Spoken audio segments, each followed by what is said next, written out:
Magandang umaga po sa ating lahat. Good morning po mga kapatid. Magandang umaga din po sa lahat ng ating mga bisita at panauhin. Ganon din po sa mga nasa ibaba po sa atin pong mga seniors po at sa atin din pong mga kapatiran sa Paysawan at panghuli sa mga atin pong mga tagapanood. Bago po tayo magpatuloy sa pakikinig ng salita ng Diyos sa umagang ito, muli po ay inaanyayahan ko po ang bawat isa na tayo po ay manalangin. Aming dakilang Diyos, nawa ay napapurihan namin kayo ng nararapat, Panginoon, sa aming mga awitan, sa aming mga pagsamba. Nawa ay naibigay namin sa inyo ang karapat-dapat para po sa inyong kalwalatian at napupuno kami ng pasasalamat at pagmamahal dahil po sa inyong patuloy na pag-ibig, patuloy na pagkilos sa aming mga buhay, sa inyong biyaya at katapatan na hindi po nagmamaliw. Salamat dahil sa inyo kung bakit kami narito ngayon sa araw na ito. Hindi kayo nagkukulang sa anumang oras o panahon at lagi kayong tapat, Panginoon, anuman ang amin pong kalagayan. Ngayon naman ay gamitin niyo po, Panginoon, ang kapahayagan ng inyong salita para po sa araw na ito upang mangusap sa amin, upang gisingin ang aming mga puso at diwa at dalhin kami sa isang pamumuhay na kalugod-lugod at nararapat para po sa inyo. Patnubayan kami, Panginoon, ng banal na Espiritu sa buong oras ng amin pong gawain at nawa ay makapag-focus kami sa inyo at sa inyong mga salita. Higit sa lahat, sa pagtatapos ng ito, ay maisagawa namin ang inyong kalooban para po sa aming mga buhay. Kayo lamang, Panginoon, ang siyang mapapurihan. Kayo lamang, Panginoon, ang siyang maitaas at maluwalhati. Salamat sa inyong biyaya, Panginoon. Ito ang aming dalangin sa matamis na pangalan ng aming Panginoong Jesus. Amen. Purihin po natin ang Panginoon minsan pa.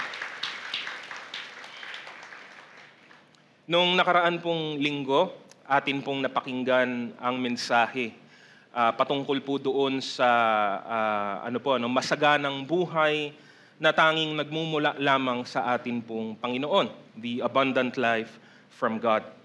Malaki po ang pagkakaiba po ng inaasahan o ng iniisip ng mundong ito, ng sanlibutan, sa ideya ng kasaganaan, no? At lalong-lalo na kapag nga po ipinagtabi mo na po ito sa katotohanan na pinapahayag ng salita ng Panginoon. No? Marami sa mundo ay nagsusumikap, nagpapakapagod para po makamtan ang kasaganaan sa kanilang mga pisikal na buhay. At may ilan sa kanila ay nagtatagumpay naman po, pero mas marami siguro ang masasabi nating hindi po talaga nila ito nakakamtan. Ngunit nalaman po natin ang tunay na kasaganaan ay hindi lamang po sa kabusugan ng ating mga pagnanasa, kundi sa kasapatan na natatagpuan po sa pagkakaroon ng tamang relasyon sa Diyos sa pamamagitan ng ating Panginoong Hesukristo. Ipinangako ni Jesus ang isang masaganang buhay at siya lamang ang tanging makapagtutupad nitong pangakong ito. No, hindi lamang siya ang tutupad nito, siya lamang din ang nagbibigay ng garantiya sa bawat isang taong lalapit sa kanya sa pananampalataya. Sa pagpapatuloy ng ganitong kaisipan at ganitong tema, makita natin nawa ngayong umagang ito ang masaganang biyaya na dumarating sa kanila na nagtitiwala kay Kristo, no? At ipinagkaloob na sa kanya ang kanilang buong pagtitiwala at buong pag-asa sa buhay na ito, no? Alalahanin natin, una sa lahat, na ang Diyos ay nagbibigay ng mga mabubuting bagay, hindi sa kung sino man tayo o sa kung ano man ang nagawa po natin, kundi dahil lamang po ito sa kanyang sariling kalooban at katangian. Ayon din po sa kanyang layunin at ayon din po sa kanyang kalwalhatian. Kilala ng Diyos kung sino po tayo. Alam ng Diyos ang atin pong mga ginagawa. Nalalaman po niya ang atin pong mga pinagdadaanan at naiintindihan po niya ang ating nararamdaman. Ang pinaka masarap at masaganang aliw at galak na maaari nating tanggapin ay malaman na ang Diyos ay may malasakit po sa atin. Nagmamalasakit siya sa ating mga kanyang anak, no? at silang mga nagtitiwala sa Diyos ay kahit kailan hindi po mabibigo. No? Hindi lamang po tayo hindi mabibigo, pero hindi po tayo pagkukulangin, ang sabi po ng Panginoon. Sa umagang ito, atin pong tunghayan ang mensahe. Ang pamagat po natin ay The Good Shepherd. There is no other good shepherd other than Jesus Christ. He is the good shepherd of the world, of His people, of His kingdom, of His pasture. No? Pinapaalalahanan tayo ng salita ng Diyos ang katotohanan ukol po dito. Pinahiwatig at pinahayag ng Diyos ang kanyang pag-ibig para po sa kanyang mga piniling tao, at sila namang kumikilala sa Kanya at nagtitiwala sa Kanya ay talagang sasagana. No? Ano po ba ang sinasabi sa atin ng salita ng Diyos? Sa napakarami na mga talata, mga kapahayagan sa Biblia, at marami naman po talaga na tumutukoy sa pag-ibig, pagmamahal at pagmamalasakit ng Panginoon, siguro isa po sa mga pinakamagaganda ay matatagpuan po sa napakasimpleng katotohanang nakasulat sa isang awit na matatagpuan sa awit kabanatang 23. Isang napakaganda at isang kilalang awit, pinapahiwatig ang layunin, ang gawain at ang kapangyarihan ng atin pong Panginoon. Isinulat ito ni Haring David.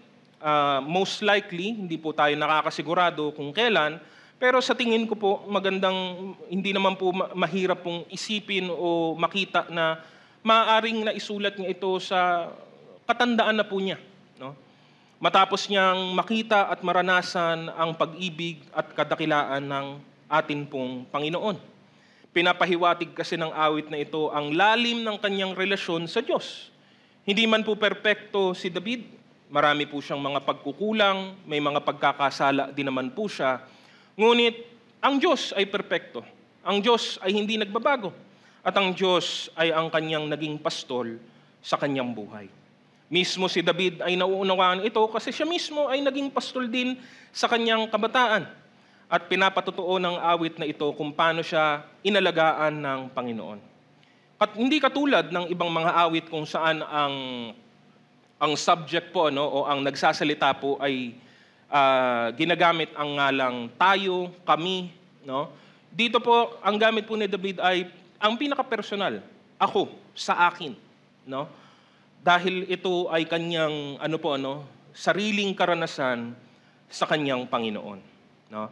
Habang babasahin natin maya-maya ang mga talatang ito, isang bagay ang nagiging mas malinaw. Napakasarap na maging pastol ang ating dakilang Panginoon. Ang sabi nga po sa aklat po ng awit pa rin po, 100, talatang 3, sabi po dito, kilalanin ninyo na ang Panginoon ang Diyos. Siya ang lumikha sa atin at tayo'y sa Kanya. Tayo'y Kanyang mga mamamayan na parang mga tupa na Kanyang inaalagaan sa Kanyang pastulan. No? We are His people, the sheep of His pasture. If we truly are the sheep of God, of the great shepherd, we should trust God as our shepherd. No? As a shepherd cares for his sheep, so God cares for all of His people.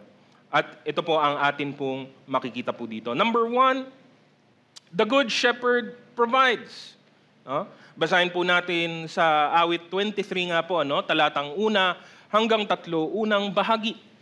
Sabi po dito, ang Panginoon ay aking pastol, hindi ako magkukulang. Pinahihiga niya ako sa luntiang pastulan.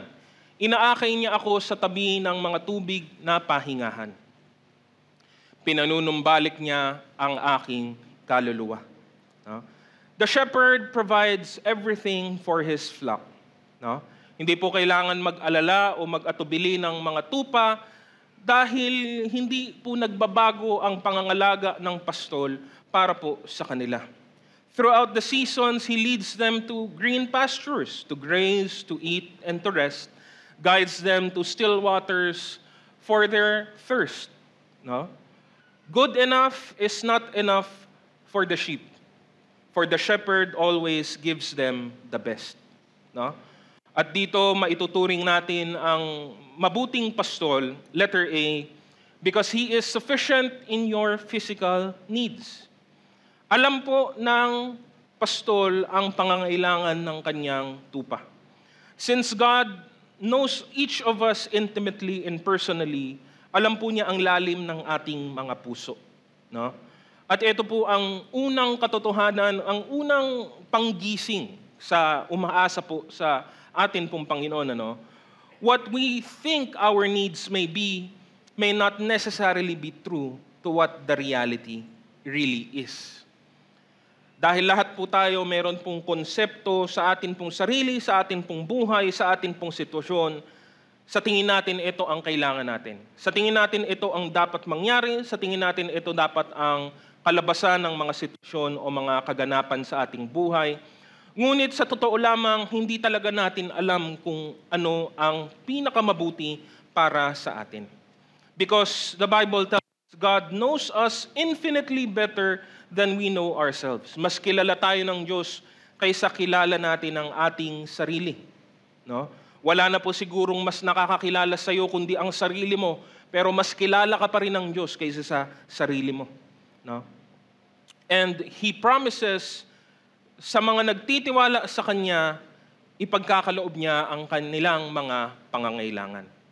Ito ang sinabi ng ating Panginoong Hesukristo sa harap ng maraming tao sa Aklat ng Mateo, Kabanata 6, 31 hanggang 33. Sabi niya, kaya't huwag kayong mag-alalang baka kayo kapusin sa pagkain, inumin o damit. Hindi ba't ang mga hintil ang nababahala tungkol sa mga bagay na iyan? Alam na ng inyong Ama na nasa langit na kailangan ninyo ang lahat ng iyan. Ngunit higit sa lahat ay pagsikapan ninyo na kayo'y pagharian ng Diyos at mamuhay ng ayon sa Kanyang kalooban. At ibibigay niya sa inyo ang lahat ng inyong pangangailangan. No? Huwag niyong isipin yung pangangailangan kasi pagkakaloob yan ng Panginoon. Ang sikapin ninyo ay sumunod sa Kanyang kalooban. Yun ang tanging layunin para sa atin ng Diyos. No?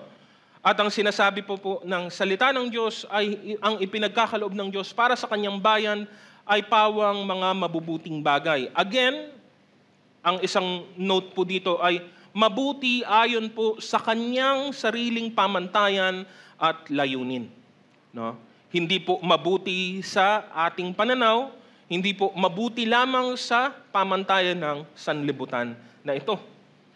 Huwag natin ding ingatan na huwag nating abusuhin ang kahulugan ng mga talata at mga katotohanan ito. Hindi po makina ang Diyos na pupuntahan mo lang at hihingan mo lang kapag may kailangan ka. At yun po ang nauunawaan o naiisip ng marami kahit sa sanlibutan. No? Lalapit lamang ako sa Kanya dahil may kailangan ako. No, God is more than a machine. He is a person. He wants what is best for each of us. No? At marami po sa atin ay meron pong mga kahirapang pinagdadaanan. We have struggles in many aspects of life, in our financial situation, in our jobs and careers, as well as many other things. But we need to come to terms with the truth. Kailangan nating panindigan kung ano po ba ang talagang katotohanan. Na kapag hinanap natin ang Diyos at ang Kanyang kalooban, makakamtan natin ang pinakamabuti ayon sa Kanyang layunin. Siya ay tapat na pastol na ipagkakaloob ang pinakamabuti at pinakamaganda ayon sa Kanyang naisin. Ang sabi nga po sa Santiago, Kabanata 1, talata 7, ang lahat ng mabuti at ganap na kaloob ay buhat sa Diyos mula sa Ama na lumikha ng mga tanglaw sa kalangitan. Hindi siya nagbabago o nagpapakita ng bahagyamang pagbabago.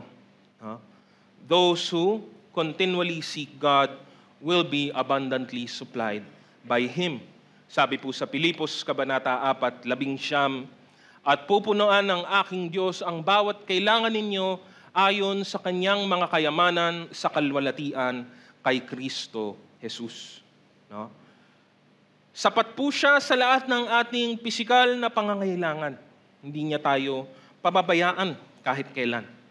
Pero higit po dito, sa mas mahalagang aspeto ng buhay, sa ikalawang bahagi po, sapat din po siya sa lahat ng ating espiritual na pangangailangan. Dahil ang espiritual ay higit na mas mahalaga kaysa sa pisikal. No? Ang pagkain, ang inumin, ang damit, ang tirahan, ang trabaho, ay pinapahaba ang ating buhay at iniingatan tayo sa pisikal na kamatayan.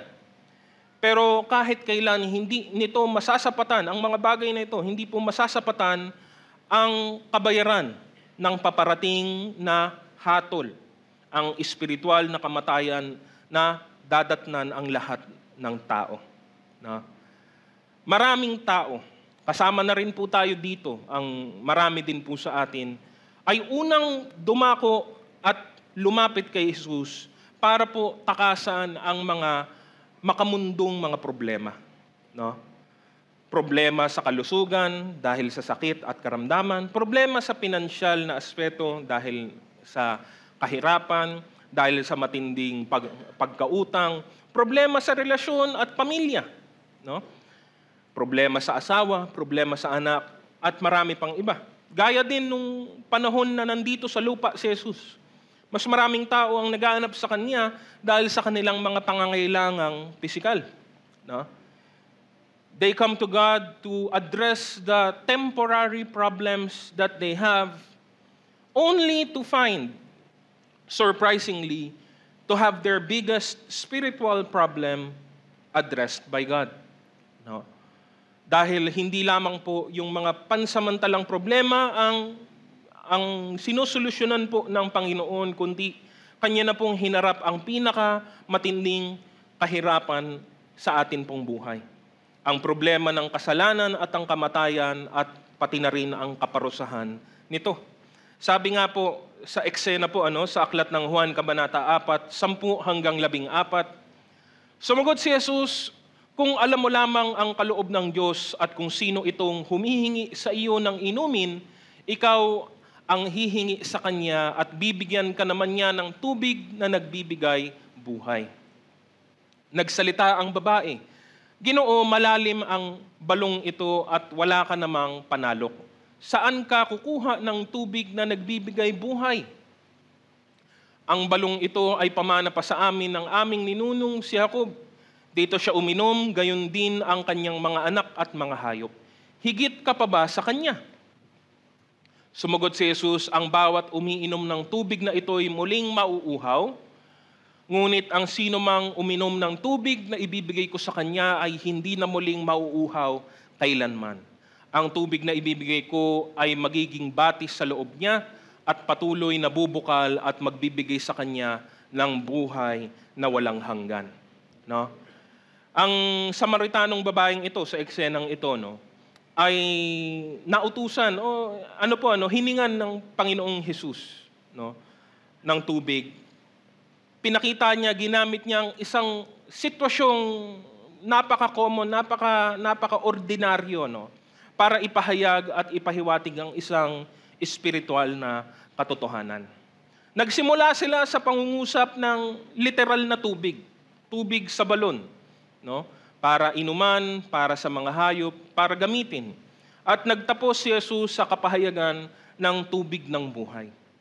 Going higher into the spiritual realm. And that is the way it is for many of us. Lumapit tayo dahil kailangan ko ng tulong, Panginoon. Masakit man pong aminin, pero ito ang madalas na katotohanan. Marami pong lumapit sa Diyos dahil lamang po sa kapit mentality. Kung tawagin po natin, ang pinakamatindi na po, ang dulo po nun ay kapit sa patalim. Makakapit lang kahit sa kanino, kahit saan. Sige, susubukan ko kahit ano. Dahil napakalubhana ng aking problema. Pero yun nga po yung revelation, yung kapahayagan na hindi, meron kang mas mabigat na problema. May problema ka sa buhay mo, hindi, meron kang mas mabigat na problema at baka hindi ka aware doon. Ang problema ng kamatayan dahil sa iyong kasalanan. At nang ipagkaloob ng Diyos ang kanyang buhay, ipagkaloob ng ating Panginoong Hesus ang kanyang sarili bilang haing buhay sa krus, no? Doon po nawakasan ang problemang ito para sa lahat ng sasampalataya sa Kanya. No? God sent His Son to die on the cross on our behalf, taking on the penalty of our sins and satisfying the wrath of God once and for all. Minsan lamang at hindi na po kailangan ulit-ulitin pa. No? Sa pamamagitan ng paghandog ng buhay na ito, tayo ay napatawad, tayo ay napanumbalik, tayo ay napagkalooban ng buhay na walang hanggan. Sabi po sa Hebreo, Kabanata 12 hanggang 14, minsan lamang pumasok si Kristo sa dakong kabanal-banalan at iyo'y sapat na. Hindi dugo ng mga kambing at guya ang kanyang inihandog, kundi ang sarili niyang dugo para mapatawad tayo sa ating mga kasalanan magpakailanman. Kung ang dugo ng mga kambing at toro at ang abo ng dumalagang baka ang iwiniwisik sa mga taong itinuturing na marumi upang sila'y luminis ayon sa kautusan, higit ang nagagawa ng dugo ni Kristo. Sa pamamagitan ng walang hanggang espiritu, inialay niya sa Diyos ang kanyang sarili bilang handog na walang kapintasan. Ang kanyang dugo ang lumilinis sa ating puso't isipan sa mga gawaing walang kabuluhan upang tayo'y makapaglingkod sa Diyos na buhay. No? If eternal life has already been secured for us by the blood of Jesus, kung ang buhay nga na ito ay ipinagkaloob na sa pamamagitan ni Kristo, ano pa ba ang kailangan mong alalahanin pa? If God has given you eternal life, if Jesus Christ sacrificed His life for you, that is the promise. That is the promise that God will graciously and generously give you whatever else you may need. No?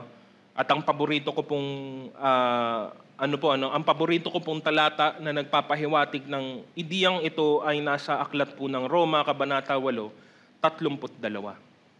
Ang sabi po, kung ang sarili niyang anak ay hindi niya ipinagkait, sa halip ay ibinigay para sa ating lahat, hindi kaya niya ibibigay sa atin ang lahat ng bagay?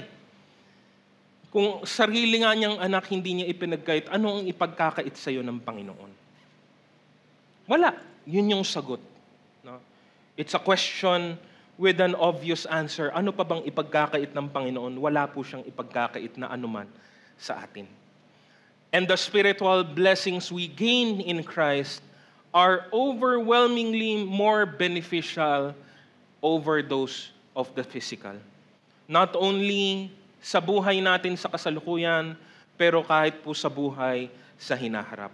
Sabi po ng Efeso, Kabanata 1, talatang 3 hanggang 6, purihin ang Diyos at Ama ng ating Panginoong Hesukristo.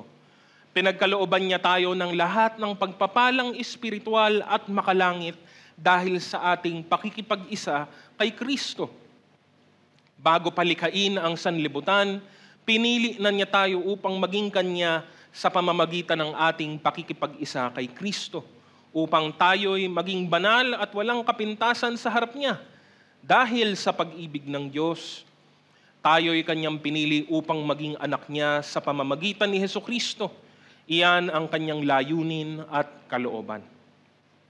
Purihin natin siya dahil sa Kanyang kahangahangang pagkalinga sa atin sa pamamagitan ng Kanyang minamahal na anak.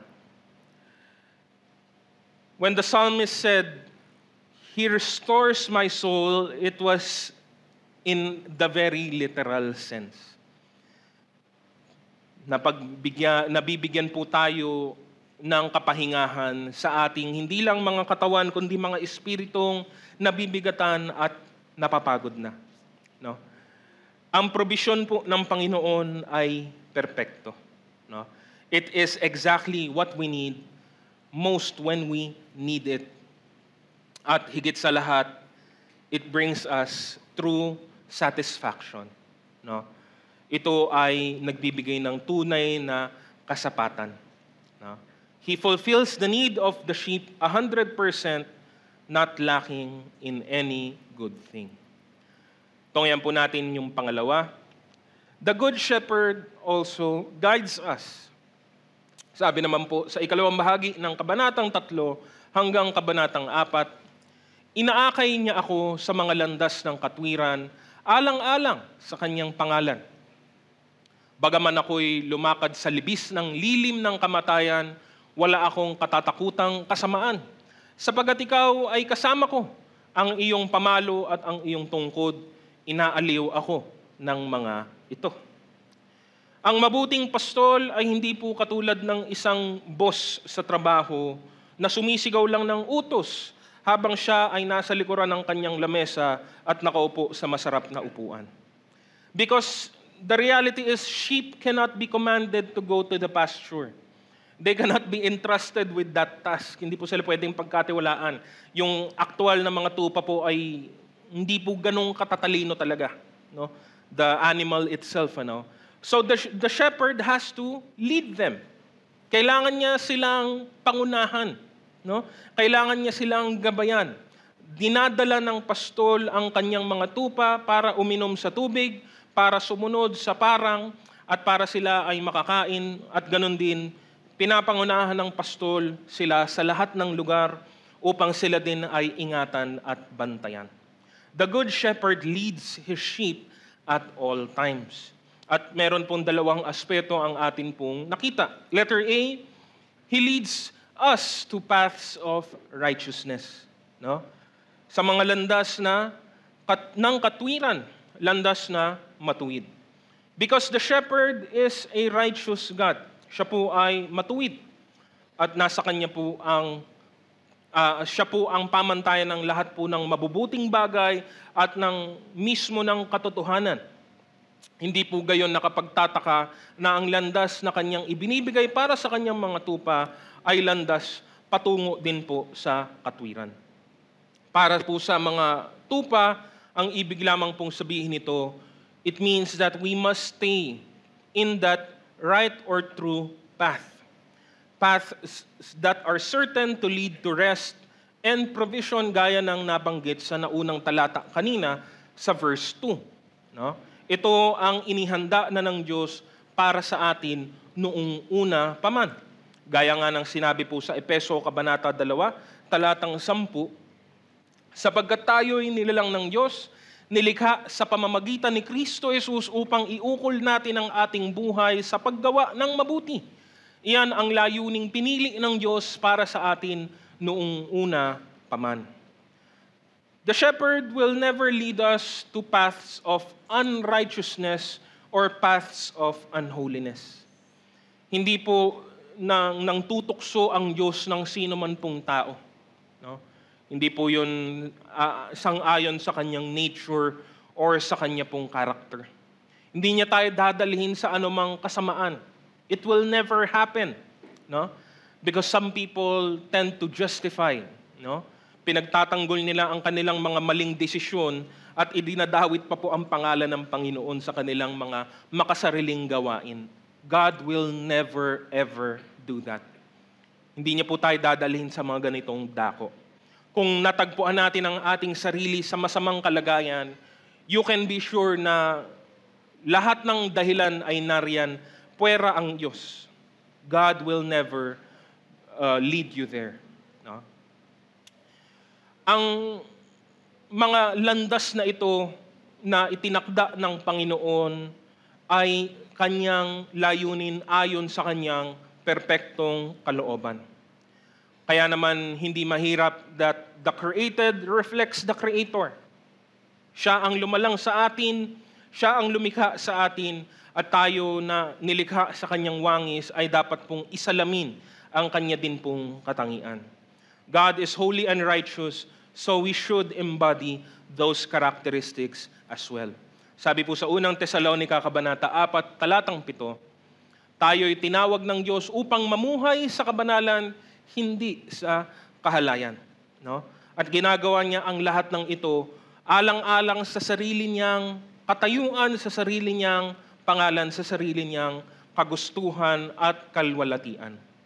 At ito ang dahilan kung bakit nananatiling tapat ang Diyos.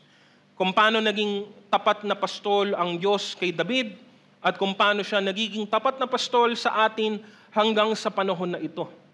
Because everything that God does, everything that God has done, and everything else that God will do is ultimately for the sake of His own glory and honor. Kaya ang Diyos, consistent po siya. Nabasa natin kanina pa yung aklat ng Santiago 1:17, di ba? Ang Diyos ay hindi po kasi nagbabago. No? He is the most constant thing in this world, in this life. Siya lamang po ang hindi po nagbabago kahit kailan. Ang sabi pa po sa aklat ng Kolosas 1:16-17, sapagkat sa pamamagitan niya ay nilikha ang lahat ng nasa langit at nasa lupa, nakikita man o hindi, pati ang mga espiritual na kapangyarihan, paghahari, pamamahala at pamumuno. Ang lahat ay nilikha ng Diyos sa pamamagitan niya at para sa Kanya. Siya ang una sa lahat at ang buong sansinukob ay nanatiling nasa kaayusan sa pamamagitan niya. Gusto ko pong balikan at i-emphasize po yung verse 16, huling bahagi. Ang lahat ay nilikha ng Diyos sa pamamagitan niya at para sa Kanya. No? Hindi natin pwede, kahit na tayo ay mga minamahal na anak, kahit tayo ay tinubos na bayan ng Diyos, God does not do anything for any other's sake. Anumang ginagawa ng Diyos ay ayon sa Kanyang sariling kagustuhan at layunin. No? Kaya nga, kahit ang kasamaan ay pwedeng gamitin ng Diyos, pasok pa rin ito sa kapangyarihan at pamamahala ng Diyos. Bagamat hindi siya ang gumawa ng kasamaan, kaya niya pa rin itong ibaling ayon sa Kanyang kagustuhan. Sabi po sa aklat ng Kawikaan 16:4, ang lahat ay nilikha ng Panginoon na mayroong layunin. Kahit na nga ang masasama, itinalaga sila para sa kapahamakan. No? Nothing is outside of His control. No? So wag po nating dayain o lokohin ang ating sarili. God will never lead us down straight paths. Hindi niya tayo dadalhin sa mga ligaw na landas at mga baluktot na daan. No? Dahil what kind of reputation would a shepherd have? No? Sa sinaunang panahon ng kahit sa lumang tipan po, ano na lamang po ang magiging reputasyon ng isang pastol sa panahon na iyon kung alam ng lahat ng tao sa paligid na siya ay irresponsable at pabaya sa kanyang mga tupa. No? Ganon din naman, ano na lamang ang magiging reputasyon ng Diyos kung pabaya siya sa lahat ng kanyang pinapangalagaan. In this sense, it is God's name on the line in your life. No? Pangalan niya po ang ang nanganganib. Kaya't hindi po niya kahit kailan iko-contradict ang kanyang sariling kalooban at layunin. No? Nais ipakita ng Diyos, nais tayong dali ng Diyos sa isang dako kung saan makapaghahatid tayo ng karapat-dapat na kapurihan sa Kanya. No? He is faithful to provide for our needs and He is able to guide us into a righteous and holy life. No? We have all the confidence that God will guide all of His people because our lives reflect Him as our shepherd. Ang buhay natin ang salamin kung sino ang Diyos. Diba? Katulad ng literal na kapahayagan ng ating Panginoong Hesus. Sabi niya, pag nakita niyo ako, nakita niyo na rin ang Ama. Tayo ay isang imperfect na reflection. Pero ganun din. No? Ang liwanag na nasa atin ay hindi galing sa atin, gaya ng atin pong mga awit po kanina. No? It's not us who is shining, kundi nagniningning lamang sa atin, tayo ay parang salamin, nagniningning lamang sa atin ang ilaw ng ating Panginoong Hesus. No? This is the most wonderful assurance for all of His people. No? Lagi kanyang dadalhin sa daang tuwid at maayos. Yun yung unang aspeto po dito. Pero yung pangalawa naman din po, letter B, to the valleys of darkness. No? The phrase, valley of the shadow of death, no, ay malamang tumutukoy sa napakaliteral na mga libis at mga mapapanganib na bangin noong sinaunang panahon. At hindi naman po kakaiba ng mga panahon na iyon na kailangan po talagang maglakbay ng mga pastol at ng kanilang mga tupa para po makatawid, para po makarating doon sa kanilang destinasyon kung saan sila, ang mga tupa ay makakain, makapagpahinga, makakainom.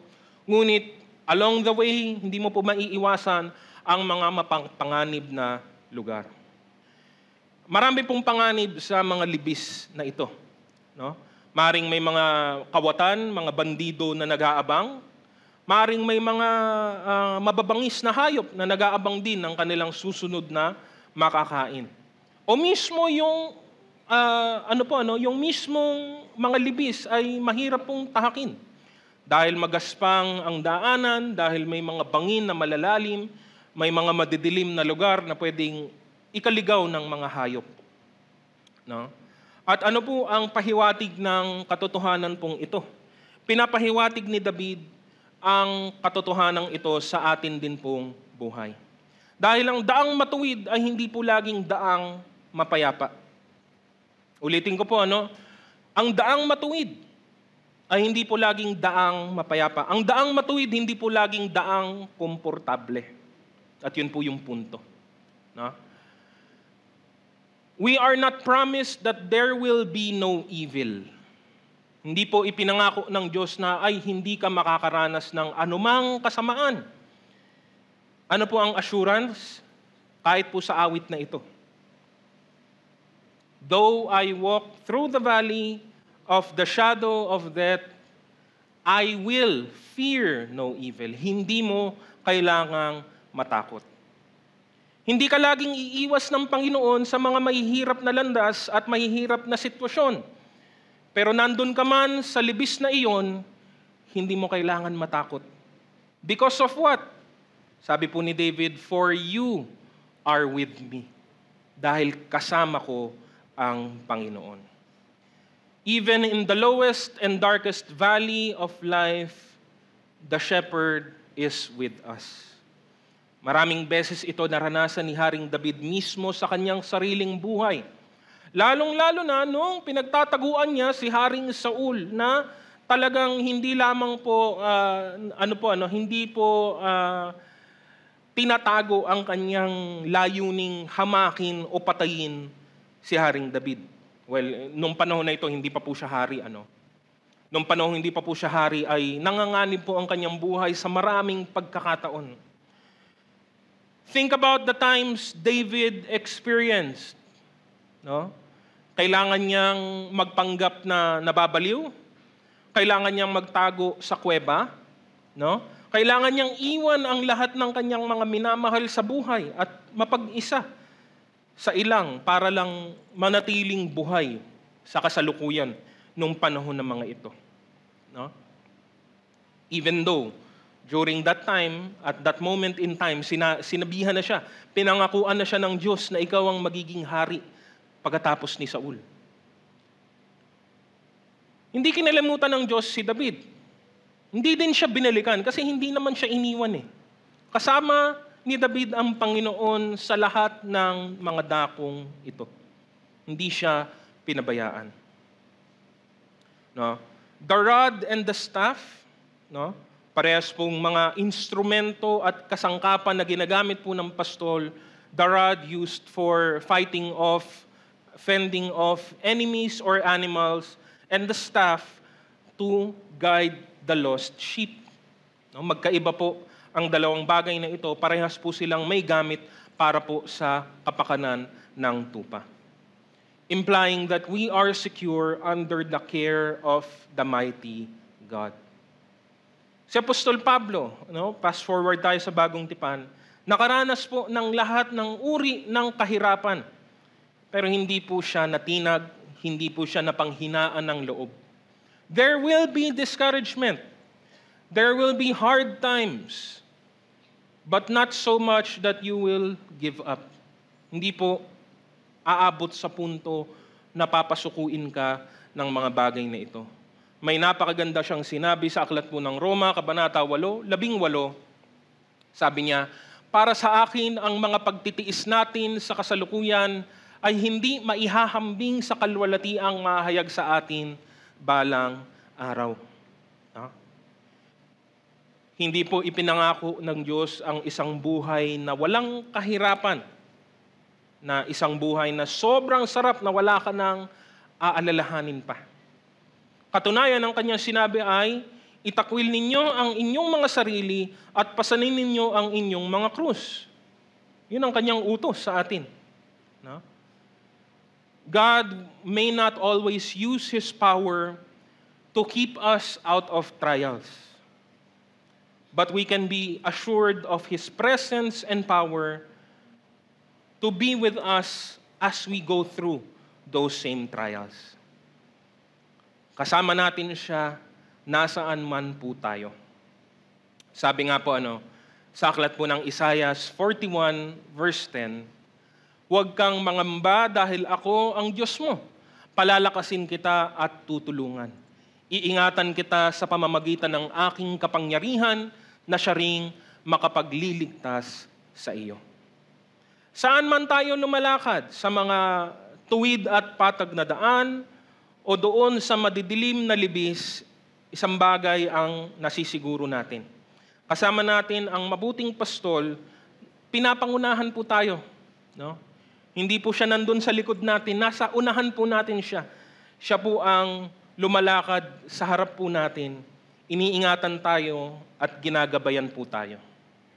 Kaya nga angkop na angkop po yung larawan ng tupa. Kasi minsan di po alam, walang idea yung tupa na ipapahamak niya ang kanyang sarili. Ginagabayan siya ng pastol, ngunit yung tupa matigas ang ulo, gustong pumunta doon, gustong pumunta rito, gustong magpaiwan at kung ano-ano pa. Kaya angkop po ang larawang ito, no? Dahil sa anumang mga kakulangan natin, anumang mga pagkalimot man po natin o mga kahinaan man po natin, ay nariyan po ang Panginoon na siyang gagabay pa rin po sa atin. He will lead us and He will guide us. No? Higit sa lahat, dinadako niya tayo, dinadala niya tayo sa isang destinasyon na talagang inihanda para po sa atin. At hindi sa ating sariling lakas, hindi sa ating sariling kakayahan kung bakit natin mararating ang destinasyon na ito, mararating natin ang destinasyon na iyon dahil lamang sa Kanyang biyaya at katapatan. Panghuli po, number 3, the Good Shepherd also preserves us. No? At ito naman po ang talatang 5 at ang talatang 6 ng awit 23. Sabi po dito, ipinaghahanda mo ako ng hapag sa harapan ng aking mga kaaway. Iyong binuhusan ng langis ang aking ulo, umaapaw ang aking saro. Tiyak na ang kabutihan at kaawaan ay susunod sa akin sa lahat ng mga araw ng aking buhay. At ako'y maninirahan sa bahay ng Panginoon magpakailanman. Na? Kapansin-pansin ang pagbabago po ng larawan po sa isang banda dito sa talatang 5. No? Galing po sa pastol, dinala ngayon ni David sa isang imahe ng may bahay. No? God appears as a gracious host. No? Ang tupa at ang pastol ay may malaking pahiwatig ukol sa relasyon ng Diyos at ng tao.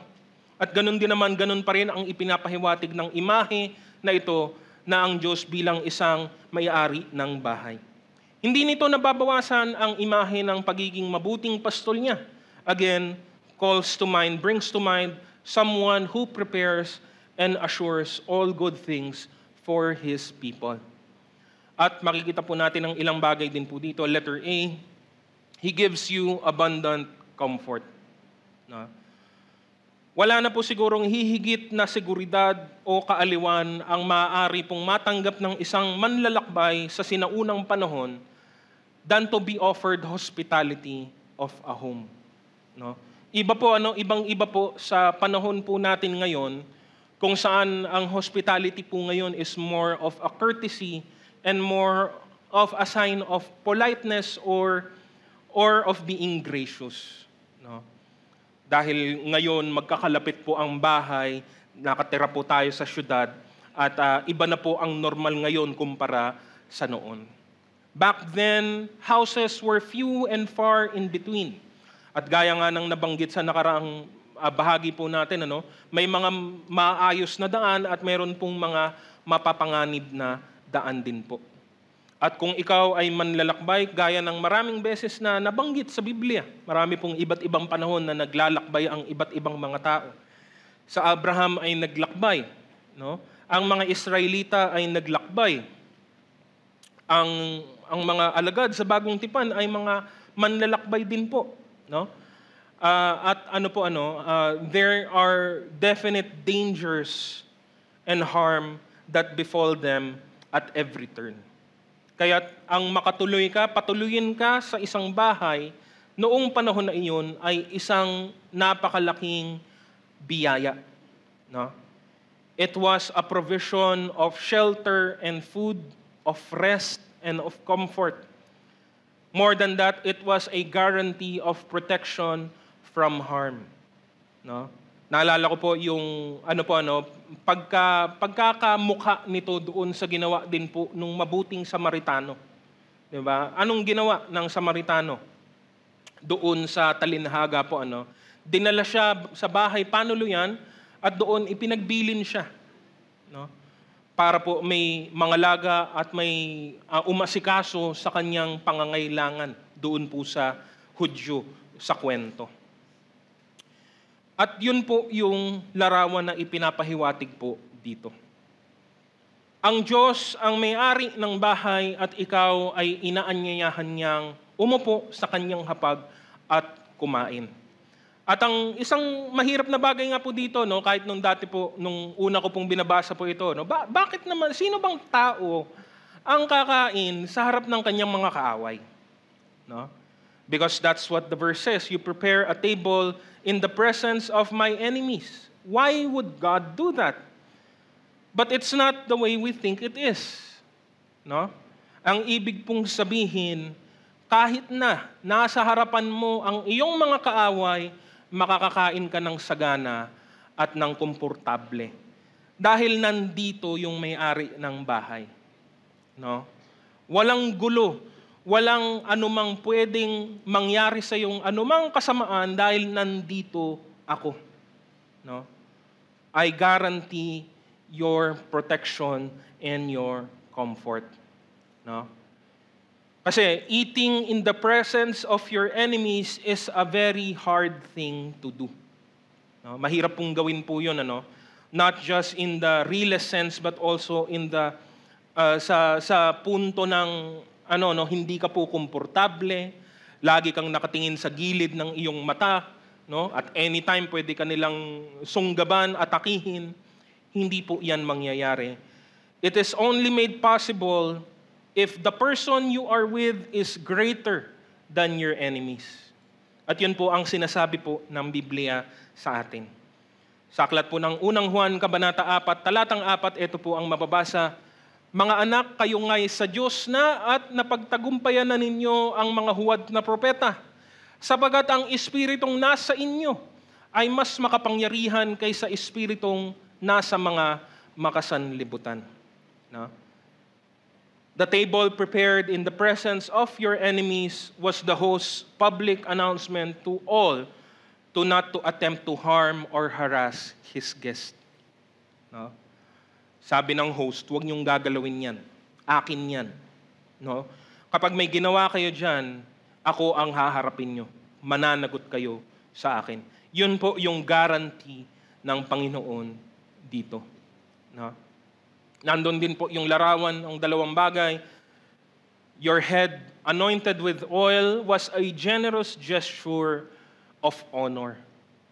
You are not only a guest, you are an esteemed guest. Hindi ka lang kung sino-sino. Hindi ka huyo sa Diyos. Ikaw ay hindi lamang kaibigan, ikaw ay kanyang minamahal na anak. At nandun din po ang larawan ng saro na nag-umapaw. My cup overflows. Again, a picture of generosity. Hindi ito kalahating puno, no? Naranasan niyo na po bang alokin ng juice at inabot sa inyo 1/4 lang po yung laman ng baso? Anong mararamdaman mo? Para kang tinitipid. Parang pahiwatig o sinasabi na umalis ka na. Or sa mas simple, yan lang ang kaya kong ibigay sa iyo. No? At totoo naman, sa mundong ito, maraming limitasyon tayong mga tao kahit po para sa ating mga kapwa. Pero sa hapag ng Diyos, sabi po dito, nag-uumapaw ang iyong saro. No? Hindi ikaw hindi ikaw binibigyan ng mga tira-tira, kundi pinagkakaloob sa iyo ang pinakamabuti at pinakamainam sa loob ng bahay. There is satisfaction, there is significance, there is security, all abundantly supplied to the believer by God. No? God brings us abundant comfort in this life. Sa kabila ng maraming gulo, sa kabila ng karap natin ng maraming kaaway, no? Dahil totoo po, marami pong kaaway ang mananampalataya. Hindi sa kanyang kagustuhan, hindi sa kanyang pagiging mainitin ng ulo dapat, hindi sa kanyang pagiging bastos o sa kanyang pagsasalita, kundi marami kang kaaway dahil lahat ng hindi po kumikilala sa Diyos ay magiging kaaway mo po. Lahat ng kaaway ang Diyos, magiging kaaway mo rin po. And it's not easy to live that life, as many of you already know. Sa isang banda, nandun yung feeling nandun po yung feeling ng na lagi pong nangingibabaw kung minsan na mas marami sila.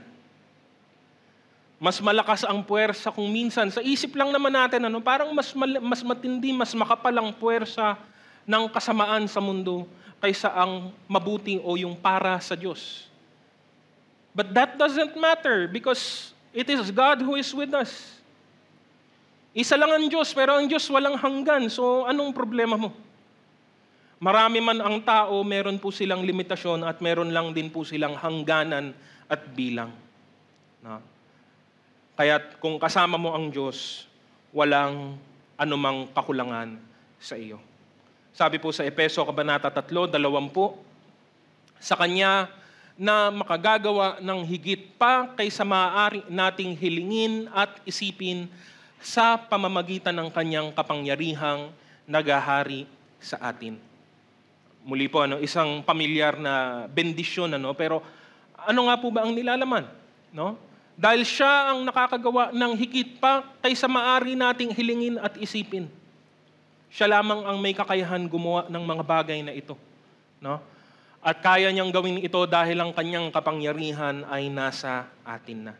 Siya ang nagahari sa ating lahat. At panghuli po, letter B, it also gives you absolute security.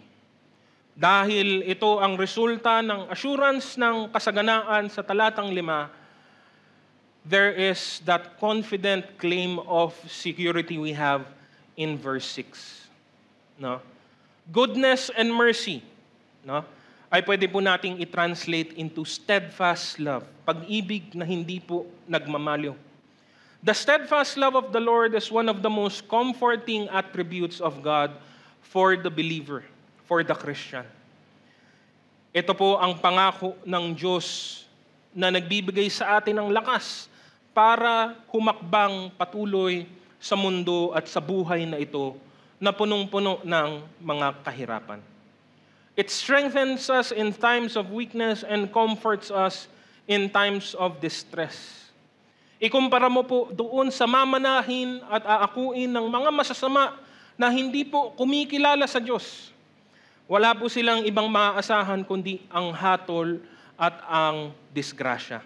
Sabi po sa awit 73:18-20, Tunay na inilalagay niyo sila sa madulas na daan at ibinabagsak sa kapahamakan.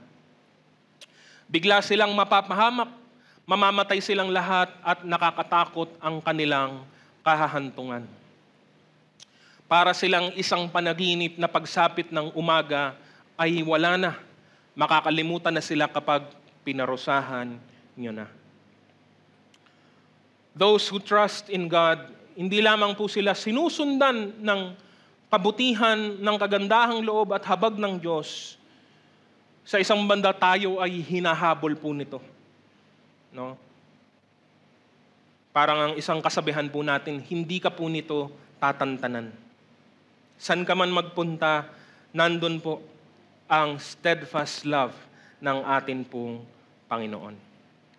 Panghuli po, ang sabi po ni David, I will dwell in the house of the Lord forever. No?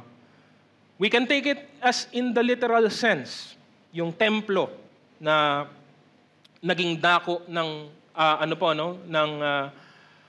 dako ng pagtitipon ng mga Israelita ay hindi po na-realize sa panahon po ni David. Hindi siya ang ginamit ng Diyos para itayo ang templong ito. Ang responsibilidad na iyon ay ibinigay sa kanyang anak na si Solomon. Nais ni David na magkaroon ng pahingahan na ang arko, no? The Ark of the Covenant during that time, and to have a permanent place of worship for the living God.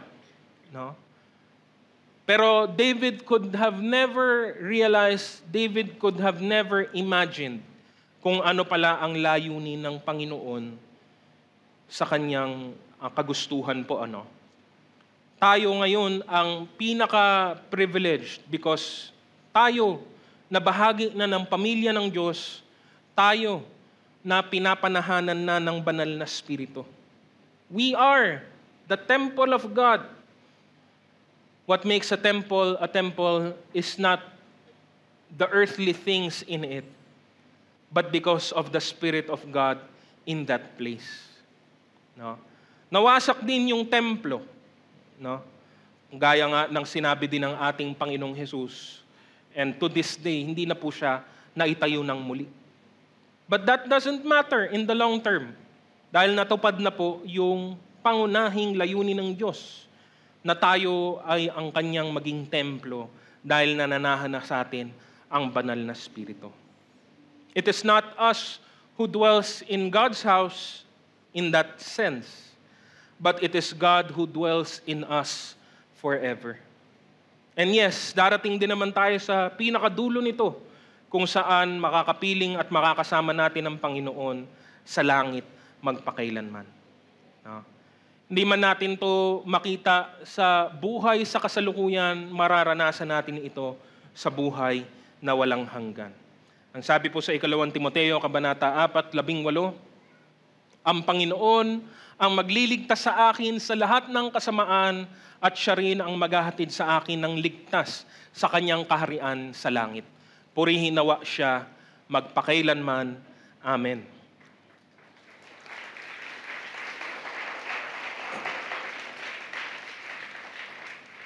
Kaya ang mga mananampalataya, ang mga tupa, hindi lamang po nakatuon sa ngayon. Sure, it's important still. Hindi po natin pwedeng i-deny ang kahalagahan ng mga pangkaraniwan at mga pansamantalang bagay. May gamit po sila, may purpose po sila. Pero higit po dito nakatuon ang ating paningin doon sa hinaharap, doon sa paparating, doon sa pangako ng Diyos na atin pong inaasam at inaabangan. No? Hanggat hindi pa dumarating ang panahon na iyon, maaasahan natin na ang Diyos ay ang ating mabuting pastor. Jesus is the Good Shepherd.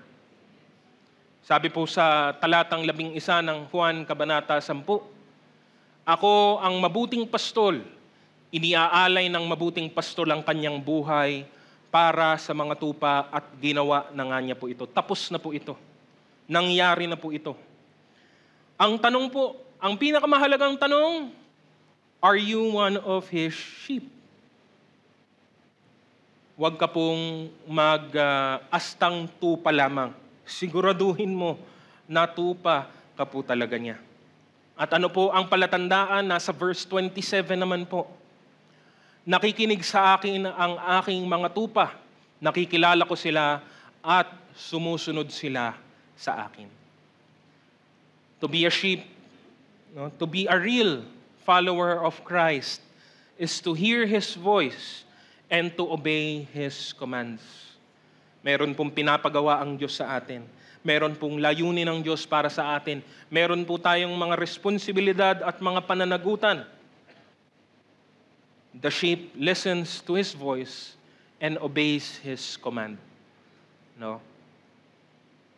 Hindi niya papakinggan ang boses ng iba, hindi niya papahalagahan ang panawagan ng iba. Ang hinahanap lamang niya ay ang boses ng kanyang mabuting pastol at sinusunod niya ang kanyang tinig. Para po sa ating pagtatapos, mga kapatid, mga panauhin, tunay na si Jesucristo ang mabuting pastol. Pinapangalagaan niya ang kanyang mga tupa sa lahat ng paraan. No? Ipinagkaloob niya sa kanila ang isang buhay na sagana sa lahat ng paraan. Para maranasan ang mga biyayang ito ang dapat mong tanungin sa iyong sarili. Talaga bang ikaw ay bahagi ng kanyang pastulan? Talaga bang nakikinig ka sa kanyang tinig? Talaga bang sinusunod mo ang kanyang mga utos? Tandaan, ang mga tupa ay sumusunod sa pastol saan mang landas nila sila dalhin. Sa mga tuwid at patag na daan, sa mga libis na madidilim, sa mga daang mapapanganib, anumang sirkumstansya, susunod ang tupa sa kanyang pastol at ang pastol naman ay pangangalagaan sila. Ito ang malaking kagalakan at kasapatan sa lahat ng mga sumasampalataya kay Kristo. Nawa ay patuloy nating maranasan ang biyaya ng pagiging pastol ni Jesus. Siya ang pastol ng ating buhay. At ang sabi po, kahuli-hulihan sa verse 28, binibigyan ko sila ng buhay na walang hanggan. Kailanmay hindi sila mapapahamak at hindi sila maaagaw sa akin ninuman. Purihin po natin ang Diyos sa umagang ito. Sa Kanya po ang lahat ng kalwalatian.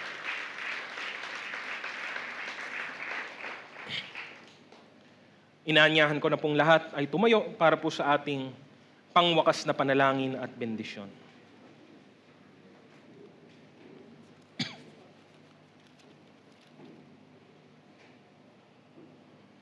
Tayo po ay manalangin.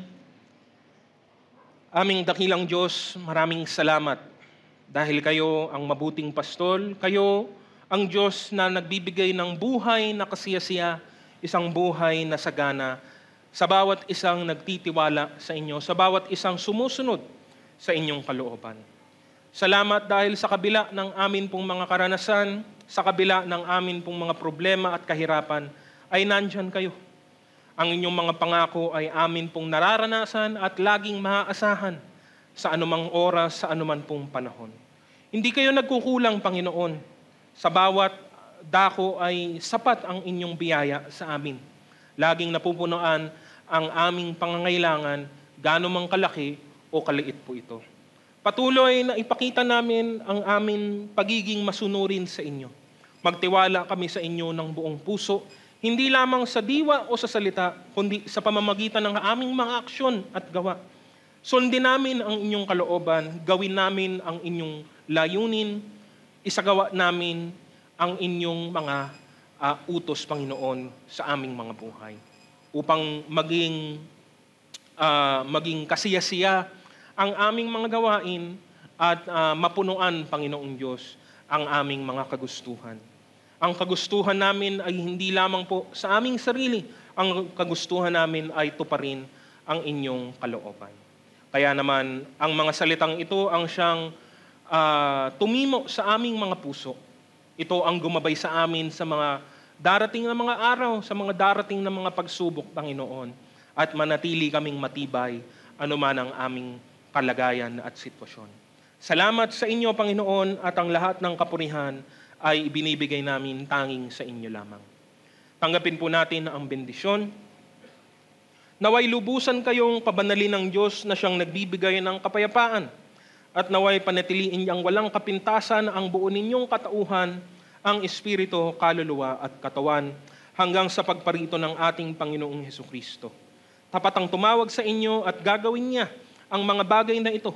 Sumainyo nawa ang pagpapala ng ating Panginoong Hesukristo at ang lahat ng pinagpala sa umagang ito ay magsabi ng Amen. Purihin po natin ang Panginoon at magbatian po tayo sa bawat isa.